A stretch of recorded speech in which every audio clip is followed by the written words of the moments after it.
ہرات میں ایک سادات خاندان کے نوجوان فوت ہو گئے. ان کی بیوی اپنی بچیوں کو لے کر سمرقند ہجرت کر گئیں کہ کوئی اسباب معیشت نہیں تھے ہرات میں. تو وہاں پتہ کیا کوئی سخی سردار ہو، تو پتہ چلا ایک مسلمان بڑا سخی سردار ہے اور ایک مجوسی آگ کا پجاری بڑا سخی سردار ہے.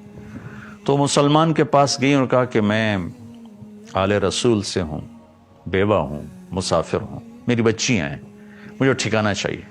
اس نے کہا کوئی تیرے پاس سند دلیل؟ وہ کہنے لگے میں پردیسی کہاں سے لاؤں سند دلیل؟ وہ کہنے لگا یہاں تو ہر آدمی کہتا میں آل رسول ہوں.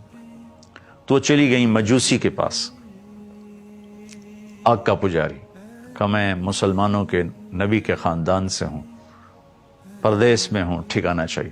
اس نے ایک دم اپنی بیوی کو ساتھ بھیجا جہاں بچیاں انہوں نے مسجد میں بٹھائی تھی، لے کر اپنے گھر آ کے سمرقند ٹھنڈا علاقہ ہے، کھانا کھلایا، سلایا. رات کو یہ مسلمان سردار نے خواب دیکھا، جنت میں خوبصورت عالیشان محل ہے سونے چاندی کا، دروازے پر اللہ کے نبی کھڑے ہیں. یہ پوچھتا یا رسول اللہ یہ محل کس کا ہے؟ تو آپ نے فرمایا یہ ایک ایمان والے کا ہے. تو انہوں نے عرض کی یا رسول اللہ میں بھی ایمان والا ہوں. تو آپ نے فرمایا اپنے ایمان پہ کوئی دلیل پیش کر. تو ایک دم گھبرا گئے. پھر آپ نے بڑے غصے سے فرمایا کہ میری بیٹی تیرے پاس چل کر آئی، تو اس سے دلیل مانگنے لگا، سند مانگنے لگا، دور ہو جا میری نظروں سے.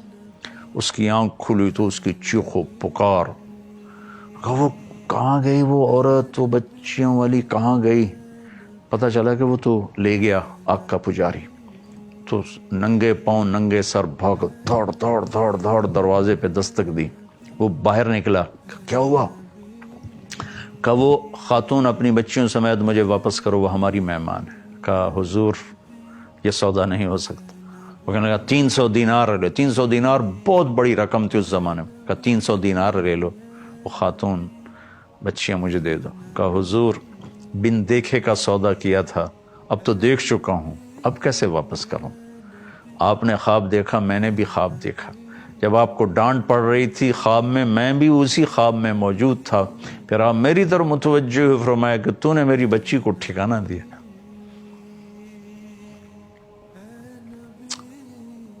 اللہ نے تیری اور تیرے سارے خاندان کی بخشش کر دی ہے اور تیرے لیے جنت کا فیصلہ کر دیا ہے. کہا میری آنکھوں ہم سب کلمہ پڑھ چکے ہیں، ہم سب ایمان لا چکے ہیں، اب میں واپس نہیں کروں گا. بھائیو قدر کیا کرو اللہ کے نبی کے خاندان کی. جہاں بھی ہیں قابل قدر ہیں، قابل قدر ہیں. چونکہ یہ سلسلے جا کر ملتے ہیں وہاں جہاں جا کر ساری عزتوں کی انتہا ہو جاتی، انتہا ہو جاتی. اور آپ کی اولاد ساری دنیا میں پھیلی ہوئی ہے. اس میں بھی کوئی شک نہیں کہ بہت سے لوگوں نے ایسے ہی اپنے آپ کے ساتھ یہ نام لگا دیا ہے، لیکن میں تو کہتا ہوں کبھی تحقیق نہ کرو. بس جب لفظ سید آئے جو خدمت کر سکتے ہو کیا کرو. تحقیق میں نہ پڑا کرو کہ تم تو اللہ اس کے رسول سے سودا کر رہے ہو، اسے تھوڑا ہی کر رہے ہو.